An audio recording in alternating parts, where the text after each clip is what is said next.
I'm very pleased to introduce you to Nanima Ji. I know Nanima for many, many years, but she came to India a while ago. She came in 1971 to Rishikesh, and she met the great master. His name was Master Baba. She may tell you more about him.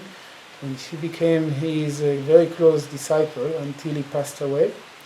And since then she has never left India. She is from UK. She came once and she never left India. And she is there since then. She from Rishikesh she moved to Gangotri. She has been in Gangotri for many years doing very strong tapas. Maybe she will tell us a little bit about it. And after that she moved to Uttarkashi area. There is a place called Saint. There was a very, very beautiful ashram there, and this is where we met. There were few small kutirs, small huts where people, serious people used to come and do sadhana, do practice for 1 month, 2 months, and it was so wonderful. And actually this was a very great inspiration for me building Chaitanya Tapovan, my place, because I felt it is a place you come, you don't need to pay, you don't need to just do your sadhana, do your practice. This is what's important. And that was a wonderful place that benefited so many people. But unfortunately in 2013 there was a big flood and the ashram was wiped out. Just the gate was left. Right? And somebody even took the gate. Yeah, so it was actually wiped out. And then Nanima Ji moved here. And there is also a hospice that she will tell you about for terminal cancer patients that Nanima is supporting and helping just nearby. So she moved here and built this small ashram, but she is missing very much the Himalayas. So now she is in the process of coming back to that area, which will be very good for us. And every year I bring the group to see Nanima, and it is always such a blessing. And she has so much knowledge and so much love and so much of everything. So now I will let you can decide how to. Yes, I mean I always like if you ask questions. I mean, you know, if I get some questions, then at least I start. I'm like a machine. I have one. Okay. What was your original reason for coming to India? Were you already on a spiritual road, or was? I wasn't. I mean, I was on my own type of spiritual road, but you know, there's a positive and a negative road, and what I mean by that is sometimes people are already aiming at a goal, and some people are fed up of what they do have.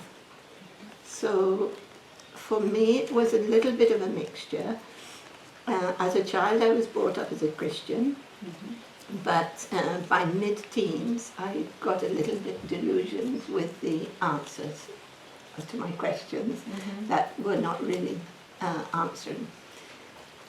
So then I had a few years just like that, but I was getting more and more disillusioned. Not exactly depressed, but disillusioned with what is this world about? What is it for? You know, is it just for getting born and then going to school and then getting married and having kids and then getting old and then dying? You know, there should be a bit more than that to it, I thought. So I wasn't quite sure what more there could be, but I was asking, looking and things like that. And then I heard that in India there were people, I heard their name Guru, there were people who did have an answer to all these questions that I had. At university I was studying politics, and that just made me even more disillusioned. Indeed. Yeah. So, but I did feel there must be an answer, because just as you've been studying in Vedanta, somehow inside us we intrinsically know that there is something, there is a truth, there must be a truth, even though we can't find it outside. The truth, the belief in our being. So that was there. So I started to hear from people that in India there are ashrams, there are gurus, there is a the magic word, there is liberation. So I thought that sounds good because I really felt like I was in jail. You know, so liberation. So that's why I came. That's why you never left. Well, I never left because I found what I wanted. Exactly. You know? So, I mean, I left what I didn't want, that I knew. I wasn't sure what I was going to find here. But right from the beginning, or very near the beginning, after about 10 days, I was given a copy of the Gita, Gita Ji. And for me, still, Gita Ji has everything, the answer to all questions. And in the second chapter of Gita Ji, it describes a realized guru, what their qualities are. Sthita Prajna. And so then I knew that's what I wanted. I wanted to find one of those. And then I was extremely lucky because I did, after I'd been in India about a month. So after meeting him, there was no question of going back. There wasn't really any question before. Inside myself, I knew I wouldn't be going back. My father asked me when I was leaving, okay, how long this time? And then I thought, how long this time? And then I thought, forever. But I thought, I better not tell him that. So I said, could be a year or so. I was nearly 50 now.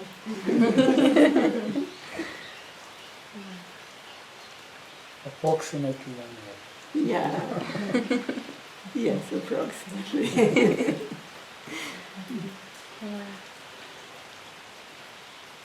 So I was lucky. We have two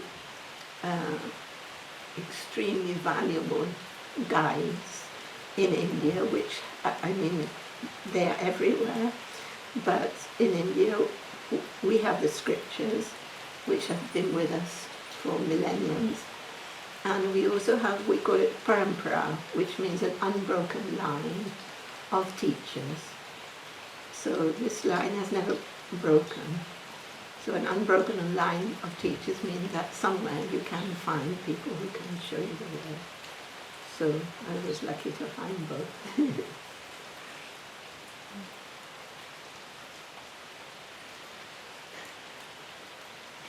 Now somebody else has to pop up with a question, otherwise. Unless we Has your family come to visit you since you've been here so long? My little brother came once, and my mother came twice. Oh, nice. But never your father. No. I mean, not that he wouldn't have come, but he'd been here in the war. So, you know, I mean, in the Second World War, you know, it's a long time ago for young people. We still, old people call it the war, you know, but younger people say, what war? But he travelled to the east in the war in the 1940s. So he was not so keen to come again. He was very keen that I would go back. So he had this standard arrangement that if you ever want a ticket, I'll give you the ticket. Oh, he would say that. To go back. Right. But I didn't want the ticket. No. I was looking at other tickets at that time. So then my little brother came once on work, and I met him in Calcutta. He was on a ship, that's what I did. And then he told my mother about me, what I was doing. It's the last case. Yeah. So then she came twice. In the beginning she came hoping I would go back. But I think after that she didn't hope I'd go back, because she said, I have no idea why, because you don't have anything.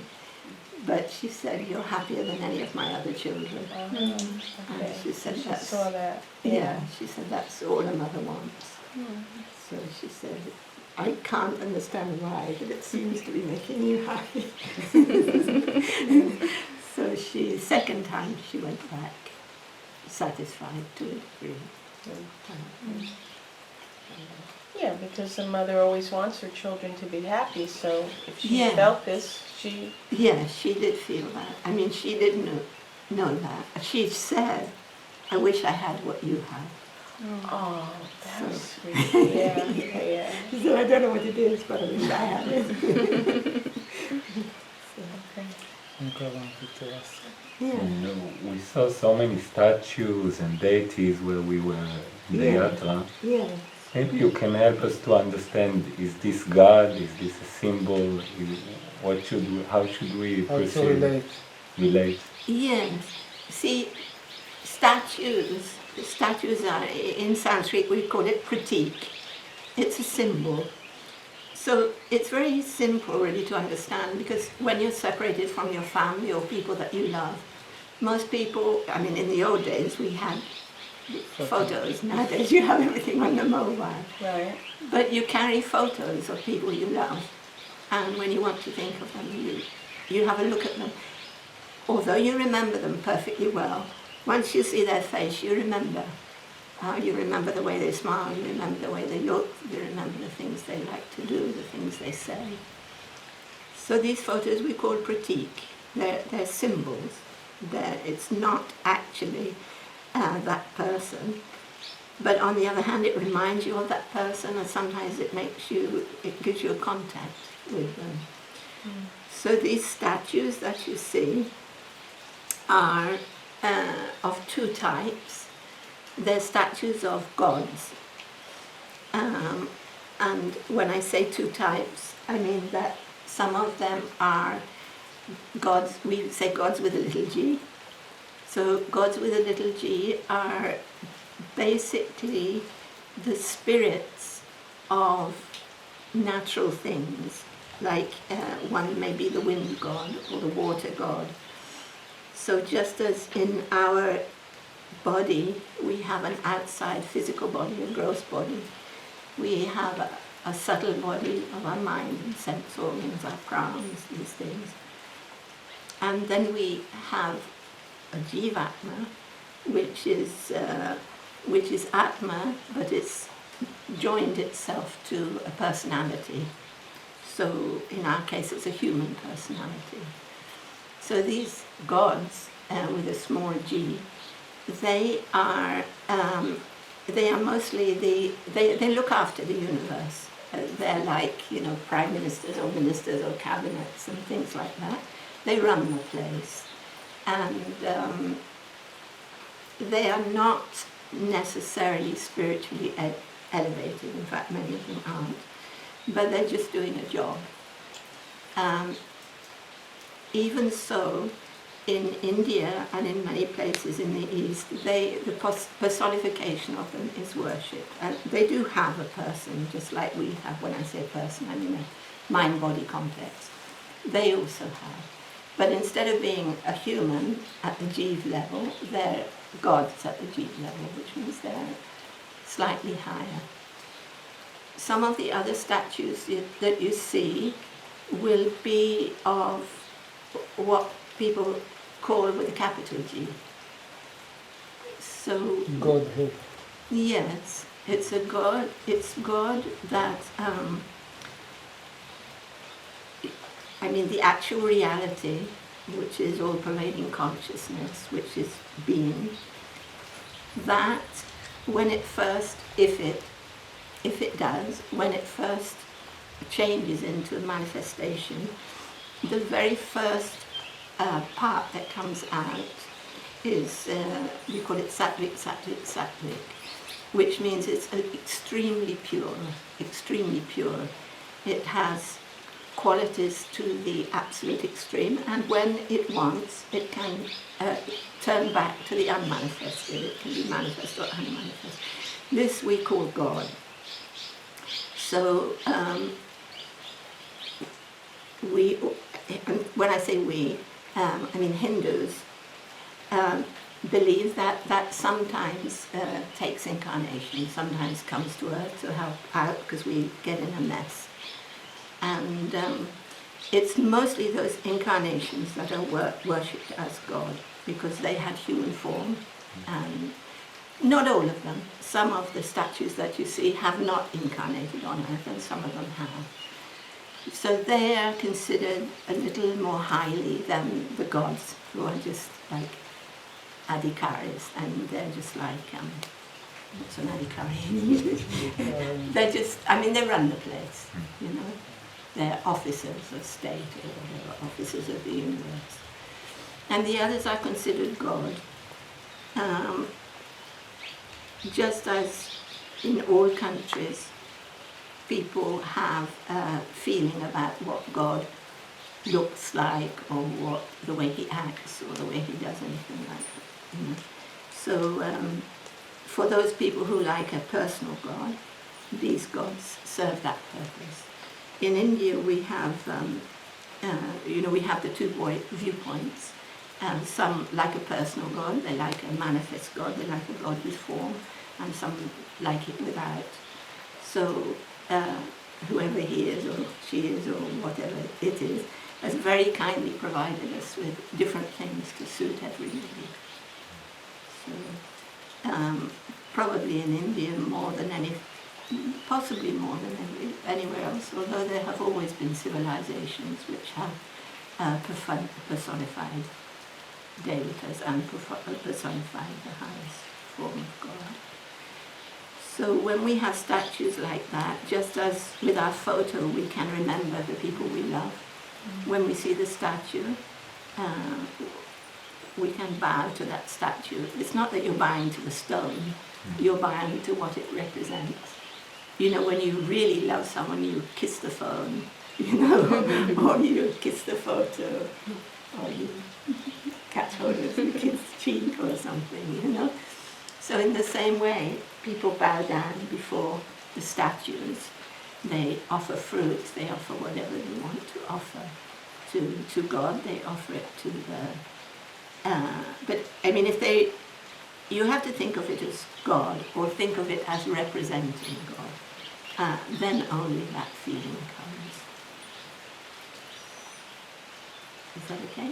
Can they be manifested into a real God for some time by the power of mantra or prayer? You mean can they come out of the statues? Yes, they have. We have many stories of great devotees in India for whom God manifests. Many of them, especially in Maharashtra, there are many of them connected with a particular statue, but then that statue came to life for them because they really believed in it. We have a very nice, and we have got lots of very nice stories, but I think it was Mirabai. With Vital when we clocked. Yes, that one as well. But there was a king, and the devata, the god that they had in their house or in their palace, it was fed every evening. Then one day the little girl she really loved that deity, and so she used to take the tray with the food in, and she used to come back with it empty, you know, and then she got really shouted at, "You sat in there and ate it." So she said, "No, I didn't, he ate it." "Who ate it?" "You know, Krishna ate it." He said, "Oh, come on, don't be stupid." But he did, because she would cry if he wouldn't eat, you know. So therefore, then he would appear and take it. So there are many stories like this. And, you can call them folklore, but I think they're perfectly reasonable. When we can appear out of nothing, why can't anybody else appear out of nothing? Why can't God? Manifestation is completely possible. I'm sorry about that. I'll call you back later.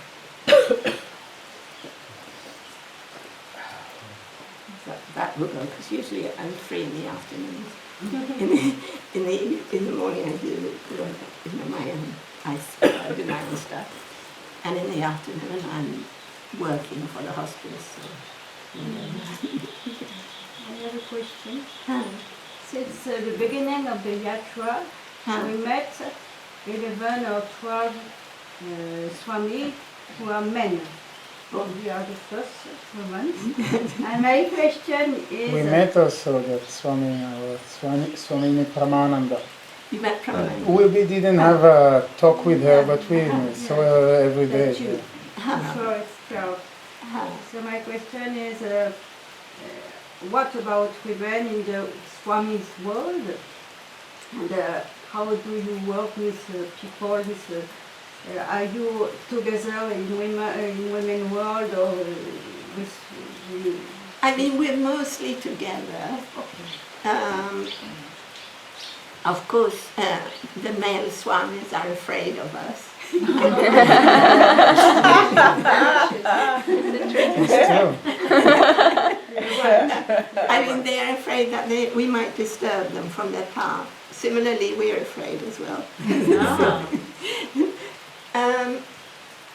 Traditionally, men and women Swamis don't meet that much because it's a path of celibacy. It's a path of, when I say celibacy, it's a path of loving one person. That means God, you know. And it's not so easy. It's possible, but it's not so easy. So in India there are two. You are either, you get married or something or other, or on a monastic path, there is no marriage, there is no... So traditionally, they tend to keep away from each other because they're human, and it's better not to get into close contact. I think nowadays, in a modern day, there is much more mixing than there used to be. In the old days, there were men ashram and there were women ashram, and not mixed. Nowadays, it is much more mixed. So much more trouble. Isn't that true? Yeah, it is very true. And it just happened that this time we met a lot of men Swamis and only few. So I had a yatra when it was the opposite. So it's sometimes, when you talk about numbers, there are more men. But from my experience, the women Swamis on this path, they have more challenges to come into really special, many of them. On the whole, in Indian society, a family will be okay if one of their sons becomes a sannyasi. Some of them will be happy, and most of them will be okay. And many of them will be very... But not a woman, not the girls. Yeah. In India, many times they worship Swamis. They see Swami without knowing him, they will prostrate. Yeah. But if their own child become a Swami, they will cry for But if it's a very devoted family, then they don't mind. I mean, they're happy, but they do mind if a girl wants to become a Swami. If a girl wants to make a life of renunciation, they think it's too hard, it's too difficult, it's too dangerous. She doesn't really know what she wants. She'd be happy with 10 kids, which she might be. But it's not really, divided into male and female. This longing for God.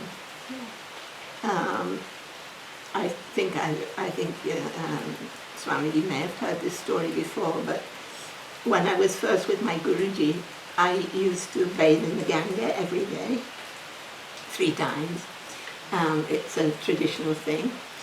And in the winter it was really cold and I had long hair. So I got really fed up of having this wet, long hair down my back every day. So one day I took my razor blade that I sharpened my pencils with, and I cut it off. then I was in the habit of wearing this, so I kind of I covered it up. But some people saw that I'd done this, so my Guruji said, take it off, let me see what you've done. So my hair was sticking out everywhere. So he said to me, why have you done this? So I said, because it was wet and cold. So he said, no, you shouldn't have cut off your hair. Your hair is an ornament of women. So I said, am I a woman? So he said, no. What are you? I said, I'm the self. He said, he was very happy. So he said, okay, but get it shaved. Once a month, the barber used to come and shave whoever was having shaved head. But this feeling, that, he was happy with my answer. He was saying a traditional answer, that why have you cut your hair, women shouldn't cut their hair or whatever. But he was just saying it because he wanted to see what I would say. And then when I answered, he was very happy. But in general, as Swamiji says, it's not quite so easy. It's not quite so easy to be sadhu. Even within the sadhu society, the male sadhus, they are not always very progressive in their views. They are very Vedantic in other ways, Yes. but when it comes to gender, they are not very Vedantic Yes. always. Yes. Men are stronger physically, so it's kind of been a tradition, I think, everywhere to think that makes them superior. So I'm going to sound like a feminist or something. But especially because, in primitive societies, it was important, strength was important. And so in primitive societies, the men always took the fall. And this became a habit in human Culture. yeah. So I think this became a habit, and although in every culture and every situation there have been women leaders in every field, it's still not to the extent, not the chances that men have had. And now in India, as everywhere, there's a huge, women are in everywhere, in politics, in government, in everything. But still, there is this underlying feeling that they're inferior somehow, isn't it? It's true. So I think even it is among true. swamis, and of course swamis are also, told to keep away from us. We're mostly described in the scriptures. Shankaracharya, who of course is our one of our main teachers, Shankaracharya was always addressing monks, so that in many of his slokas he really puts women down. So it's not that he was actually putting women down, it was just that he was addressing monks. His books can be absolutely used by everybody, but on the surface he was addressing monks, and so he In the speaks. Vicharana retreat, we were studying from the Viveka Chudamani. Born, So the last day we have gone through this part. So, for women, you should just, we just reverse it. Yes, Because it's the same for everybody. And, and then there are difficulties because we are, women's bodies are not always, but on the whole, less physically strong than men's bodies. And this renunciate life often requires that we sit in in lonely places or anything. And I mean, during my life as a renunciate, I've sat in lonely places, I've sat in forests, I've sat under rocks, I've sat in this, and I've In the never snow. had any problem. In the snow. Yes, in the snow also. But I mean, you're not so afraid of wild animals as you are of wild men. I mean, really, I've not been. I mean, I've had one or two, brushes with animals, but they're not as bad as the men. So I'm really starting to sound like a feminist.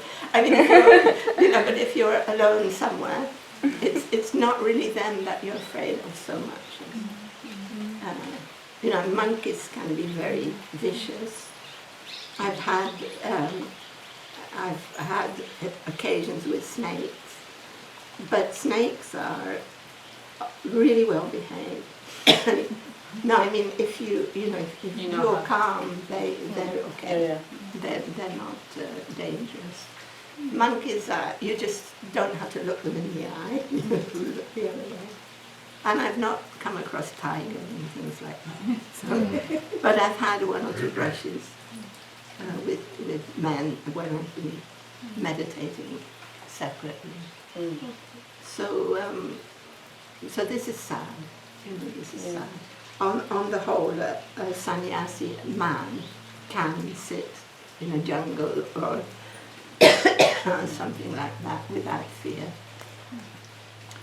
But for women, it's wiser to, it's wiser to be in an ashram or somewhere fairly safe. In Gangotri, I had a rock, which was kind of, nobody would ever come down there because there was nowhere to go really. But on the other side of the river there were ashrams, but they were all quite away, they didn't disturb me.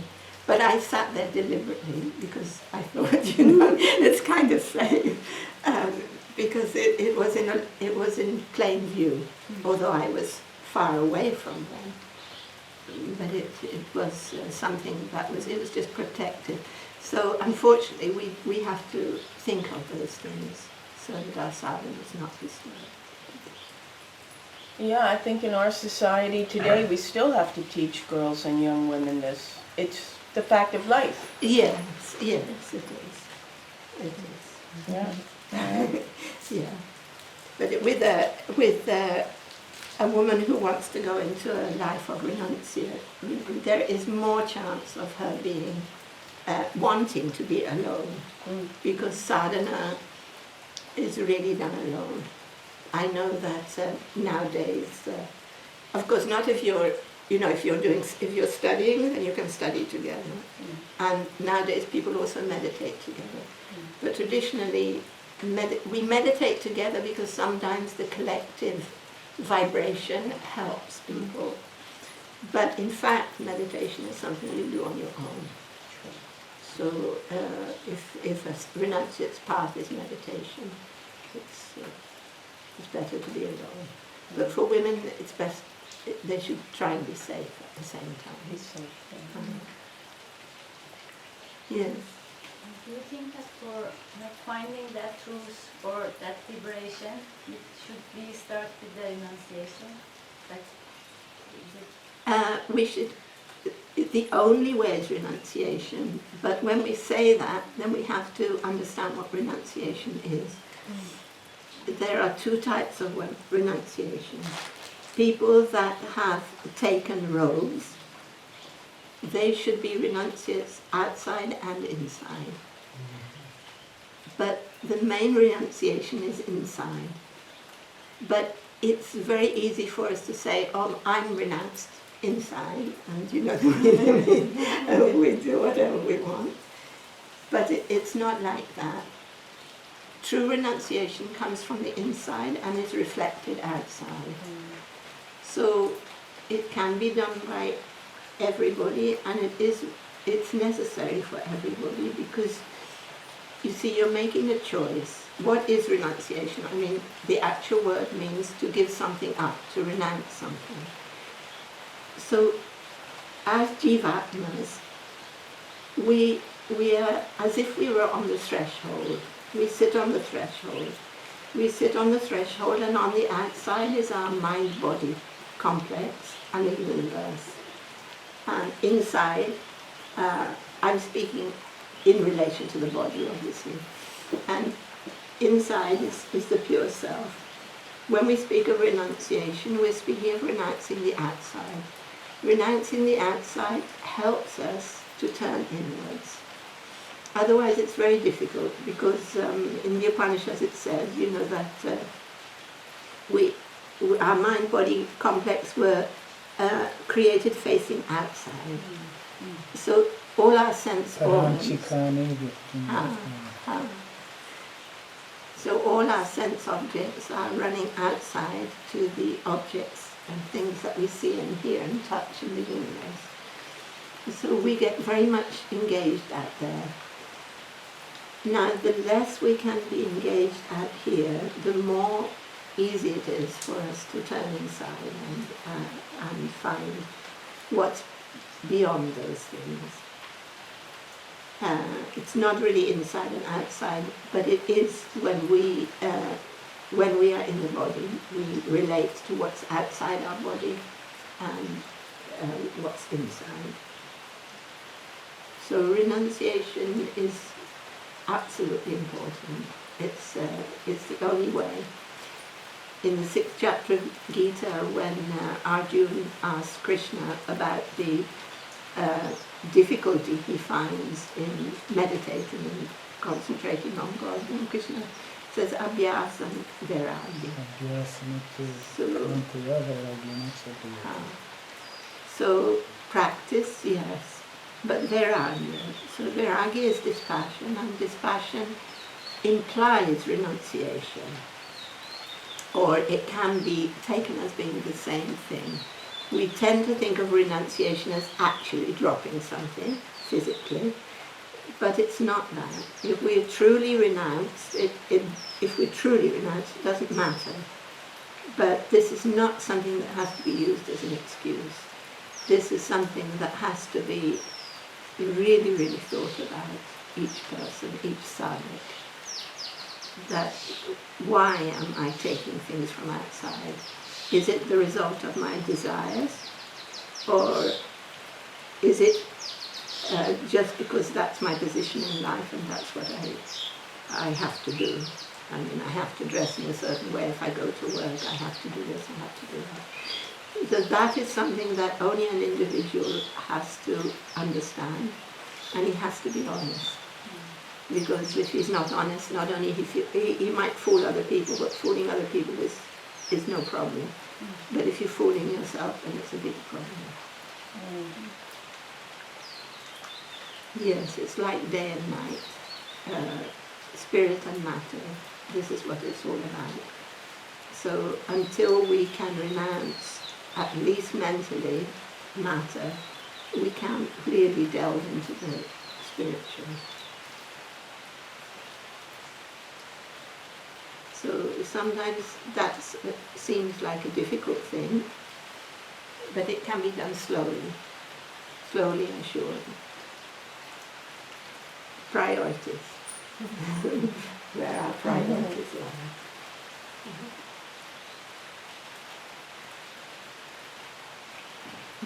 Swamiji, are you saying without renunciation there can be no self-realization, or is it two separate things? Well, it's two separate things in a way, but yes, I don't think you can, because this is what I'm just saying. If it's daytime, then it's not nighttime, and if it's nighttime, it's not daytime. Yeah. So, what is realization? Realization is being established in the self, or unrealizing the unreal. So you can't realize and unrealize at the same time, really, just like you can't have day and night at the same time. So without being truly disinterested in the unreal, you can't grasp the real. So put back into the words that we were saying, without renunciation there cannot really be self-realization. But when I say renunciation, I'm not talking about the colour of the clothes that you wear. But yes, it's not possible, is it? You can't, in English we say you can't have your cake and eat it too. So it's very challenging in the real world. I mean, unless you live on an ashram. Yes. As you know, it is a question of what exactly do we mean by the real world. A few years ago I was very sick. I got E. coli in my, whatever they're called, kidneys. And I was at hospital, I was in hospital, and one of our trustees said to me, "You take things too far." He said, "You don't live in the real world." And I said, "Well," Thank you. I said, "I don't want to live in your real world. As far as I'm concerned, I'm the one that's living in the real world." Yanisha Sarvabhutanam. Yes, exactly. Swamiji is quoting from the second chapter of the Gita, which says that what is night to the realized person is, say it again. Yanisha Sarvabhutanam tasya jagarti samyami. What most people see as night, the realized ones see as day, and what the realized ones see as night, the other people see as day. So it is, it is, sorry, now I've wandered off your question. Which was, Yes. can you self-realize with, well, Yes. Yes. renunciation leads to self-realization, but you can't have self-realization without denunciation. That was my question. Yes, no, you can't. Okay, You can't. okay. So, But immersing, we do have to understand what renunciation is, yes, okay. you know, and also what realization is. Because what we are realizing is that there is no such thing, like you were saying, now I remembered what you just said, because you said it's easy living in an ashram, but Easier. not easier. Yes. It might be easier. Would it be easier? I think for me it would be easier. Possibly. You know, I keep telling stories, but there's a very beautiful story that Ramakrishna Paramhans used to take. And there were two friends going down a road, and on one side of the road there was there was satsang going on.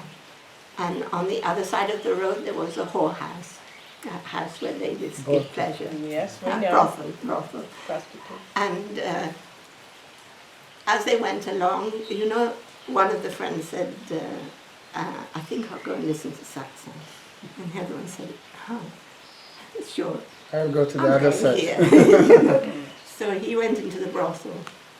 Then there was an earthquake or something, and they both died. Strangely enough, when you know, the one that was in the brothel, he went to heaven, meaning he went to a good place, and the one that was in the satsang went somewhere else. Then one of the sages who was watching all this, he said, "What is this? The guy in the brothel, he's gone to heaven, and the guy over there, you know, he's gone to hell. What's this about?" So he said that the one that was in satsang was sitting there thinking, "What a fool I am listening to this boring lecture." When I could have been enjoying. I could be enjoying myself. Whereas the one in the brothel was thinking, "What a fool I am. You know, my friend's in satsang and I'm here in this nonsense." So you see, this is Where one. your mind is. Yeah, it's where your mind is. So you can be living in what you call the real world. I mean, you can living, and you know, your mind can be pining for God. Your mind can be pining for the truth. You can be trying to live by truth, by honesty. You can be trying to do your meditation. You can be trying to do all that. And you are better than a sannyasi who is looking entirely to, you know, enjoying himself, getting a bigger this or a bigger that. Nowadays, you know, the best sannyasis have the biggest cars. That's what it is, isn't it? Have to be. The biggest cars. You know? I mean, I'm just being sarcastic, but what I'm saying is that it's not. Actually, this she's going to help me with this. Kalpana. Asakti thodi de. Ha. Mala ajari to ठीक है. ठीक. Okay. Right. Yes, so it's first of all, one should never think that ashram life is easier and samsara is difficult, because there are lots of problems here as well, especially nowadays, because people's ashrams are a little bit more comfortable than they used to be, so they have the same problems of electricity, water, True. and all these things. Whereas in old days, sannyasis just lived in a cave. There were not so many problems. The real world is the self. And all this is unreal world. It's just different ways. Sannyasi and sadhus, they are trying to devote their lives to search, which in principle should be much better, because there's less distractions. They don't have a partner, they don't have kids, they don't have a house, they don't have a mortgage, I mean, so in theory they should be able to spend more time in sadhana, and so it's easier. But if they are really dispassionate, then it's easier. But I used to have somebody visiting me in Saint Jasram, and she always used to say, "Oh, you're so poor, you're so poor." And I said, "We're not poor. We're living how we want." But it was so distressing to us to see that we didn't have this or we didn't have that. And I said, "But it's not like that. I mean, we don't want those things. That's your choice. It's the choice. Right. The wanting. Yeah. But then, on the other hand, you have to put up with cold, you have to put up with heat, you have to put up with... so in those ways, sometimes it's more difficult. When my first winter with my Guruji, my fingers cracked, with the cold, and my feet cracked, and they really hurt. I could hardly walk on them. So then I used to go and pick some leaves and flowers for my puja from the forest. And, I had bare feet, and these thorns would get into those cracks on my feet. And then I would think, are you crazy? What are you doing? Sometimes my mind would say that to me. What is the necessity to go through this torture? But, so it's not always easy. I've been hungry for a long time. And... So but then you're doing it for something that you believe more in, and so then it's okay. So there is the possibility in the so-called real life of being of service to others, and you can be of service to others. You can be of service to God as others. You can be in service to God as the self. You can be in service to God as a personification. But there isn't anything else to do in this life except to be in His service. The rest is nonsense. So, even if you're in the so-called real life, my Guru family, they used to ask Babaji, my Guruji, they used to ask him that, we've got children, we're running a business, how can we do this? He said, look at your children as God. God has given you children to look after. Look on them as God. When you do your, when you do your business, do it with honesty, do it with truth, do it as a worship. There's a very beautiful story about, I don't know what he used to sell, vegetables or something. And one day he was caught on suspicion of stealing something. And when he went to court, he said, by the will of God, I went in the morning to my shop. By the will of God, I put my things out. By the will of God, I saw that somebody came and took this. By the will of God, then the police came and they said that I did it. By the will of God, I am in front of you now, telling you that by the will of God, this happened. So for him, he didn't see anything else. It was just his destiny. That's it. That's it. But he was serving God all the time. And So- accepting. and accepting what had happened, you know. So it doesn't matter what type of clothes you're wearing, it doesn't matter what type of work you're doing. This is also work, you know, but it matters what your relationship with the divine is and why you're doing what. You know, Gita Ji, I keep mentioning Gita Ji because although there are vast scriptures, Gita Ji just has everything there. So in the 3rd chapter, it explains about karma and about work, how you do work so that it's not work. Yagyat, it means you do it for God. You do it without desiring the results. Reward, right. And you do it without attachment. So all of us have duties. You know, you may be in a family, you may be in a workplace, you may be a sannyasi, you may be whatever you are. You just have your duty, you just have what you have to do. So long as you believe you're the doer, you do it for God. And when you stop believing you're the doer, you can just watch the play. Watch the play, that's nice. But there are only those two, and it's only related to God. So until we are in that state when we can watch the play, and then we also know that it's the play of God. Until then, you do everything as a worship.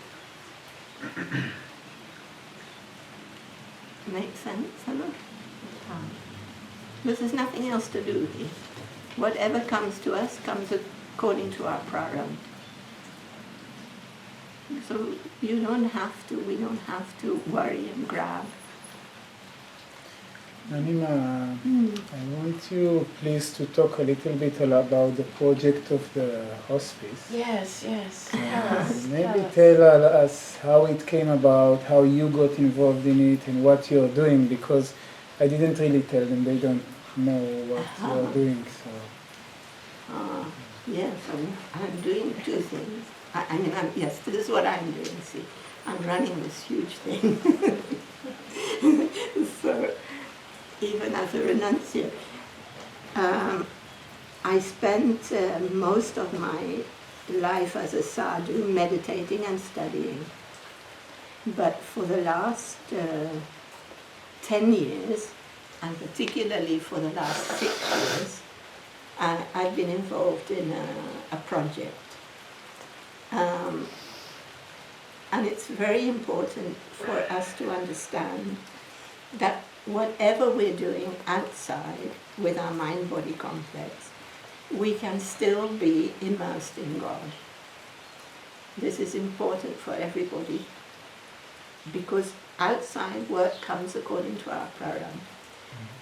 Now, I had always thought all of my sadhu life that these are very nice people that do seva, but not me. I'm just going to meditate. But suddenly, Bhagwan decided, don't be so proud or whatever. And he put me into a project. So about 15 years ago, a doctor that I knew, he wanted to build a hospice. And in the beginning, he asked me if I would help, and I said no. And I'm not at all interested. So he said, okay, but he didn't stop at that. He sent me a pamphlet to correct, which was full of bad grammar, spelling mistakes. So I corrected it. No, I think it was just bad English. But At that time, there was a friend staying in the ashram who had a computer. So it wasn't printed. It had come Yeah. on the email, on her email.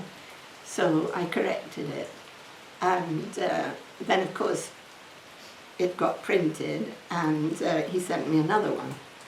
You know, so then I was proofreading Engaged. for him here in the beginning, and then I understood that what he wanted to do was really good, because he is an oncologist, and in India 80% of cancer patients that reach an oncologist are already terminally ill. So he spends his day, if he sees 100 people, he tells 80 people that I can't do anything for you, which is very heartbreaking. And so he had in his mind that he wanted to make a hospice, that at least he could make a difference to some of these terminally ill people. And a friend of mine wanted to do something for a cancer project in India, because she'd been operated on in India. So she gave the first donation. And then we built on that. When I say we, I was gradually getting pulled in. Yeah. So first we opened a monthly cancer clinic in Rishikesh, which we have tomorrow, last Sunday of every month. Because actually to build a place, to build a hospice, and to, it was a huge amount of money, which we didn't have. Yeah. So we started off with the clinic. After we'd running clinics for about a year and a half, we were meeting people who were terminally ill and they needed help. So a few volunteers started to visit people in their homes and try and do what they could. And then at that point, one of my friends who was volunteering, she said, look, you have to get a nurse. She said, I can talk to people, but I can't pick out maggots from wounds, So then we got our first nurse. Now we have 14 nurses, 5 drivers, doctors, cooks, cleaners, everything, the lot. We have more than 40 people working now. And we have a hospice where we have between 10 and 15 terminally ill patients at any one time. We have approximately, this month, we had 86 home care patients. So every day we have 3 teams going at. Could you open the door? Yeah, I will. Thanks. We have 3 home care teams who go. So this is at least a nurse, and sometimes a therapist, sometimes a doctor. They go to people's homes and look after them. Are you also supplying them with pain medication? Oh, everything, yes, everything. All our services are completely free. Okay. We provide medicines. We have a masseuse who massages people when they're hurting. We have a doctor. We bandage their wounds. We give medicine. Sometimes the people are not terminally ill, but they can't afford treatment. Yeah. When possible, we find sponsors for them and get their treatment done. We provide them with, protein powders. We also give a lot of poor families food rations. We have children in school, that have lost their parents or a parent. It kind of got bigger. It started off thinking, oh, you just give medicines, but you don't. And do most of the patients pass at home, or it's a choice? Of course it's their choice. I was with a patient yesterday, and he was dying. He wanted to go home. His family was worried because we had him on oxygen. He couldn't really be without the oxygen for very long. But he wanted to go home. He understood he was dying and he wanted to die at home. His family said, Chavi Ram. So this went on for 2 or 3 hours yesterday with the family, saying, look, whatever you want, we'll help you. If he wants to go home, we'll send the ambulance. we made arrangements for where they could get oxygen, so Okay. that their oxygen could reach home. In the ambulance we have oxygen. So if you want to go home, we'll do everything, and our home care team will visit you every day as long as he's alive, which won't be long. And if you want to stay here, everything is here.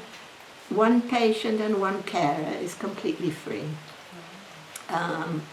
Food, I mean everything is free for two people. After that, if there's other relatives that want to stay, they can stay, but they have to pay for their own food from the canteen, which is very cheap, subsidized food.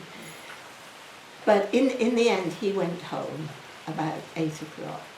So, because he wanted to go home, and we said to the family that, you know, he's only got a few days.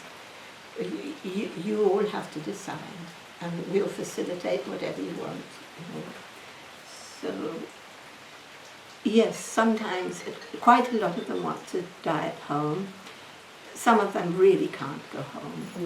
I mean, his problem was mostly breathing, so we could facilitate the oxygen. But some of them have got terrible wounds, and but we did tell them, look, you know, even if we can only come here in the hospice, the thing is that we can monitor by hour what medicines they need to help, because the symptoms are terrible. So we can just keep them comfortable. Whereas if they're at home, you know, we can go once in a day. Yeah, but that's all. Yeah, but it's not always enough for that stay. Anyway, yeah, so this is the work that I don't do. Yes, you know, it is all, as Nanija said, it is all supported by donations only. And there is a nice project of different gifts that you have seen outside, you will see after we leave, and stuff here. Yes, That when they you are come- dedicated for that. These are a project, they sell it in a very nominal price to the hospice, and the hospice is selling it with some profit, and the profit is helping to run this thing. So some of you were asking me about buying incense and stuff. I told you wait, because here, for example, there is very high quality incense, and you know also that a lion's share of what you give is going to help in this cause. Yes. So whatever you buy here is going to that. Yes, it is handmade incense, which is purely herbal. And there's another point about that incense, which very few people know, that the man who makes it, he used to live in Tapovan. And Collect the herbs in yes, but he's a sadhak. He's a really good sadhak. So from his cut, what he sends us, the price he gives to us, which is very cheap, so we make a good. But that, he lives such a life of renunciation. He hires, poor women who hand roll these things, and all the profit that he makes, he runs a school. He has 700 people in his school. Wow. This guy has absolutely nothing. He's up at 3 o'clock in the morning doing his sadhana before the women come to start making the incense. So it's special incense, actually. We should call it punya incense. And there's other gifts there, including some bags, which are made by one of our patients. And they've just started making them. We gave them a sewing machine so that they could get something, because they have children, he can't work anymore. So the first few bags they turned out, I said, I can't sell these are not good enough. But then I gave them some samples, and now they made some very nice ones, really nice. I saw. Yeah. Lovely.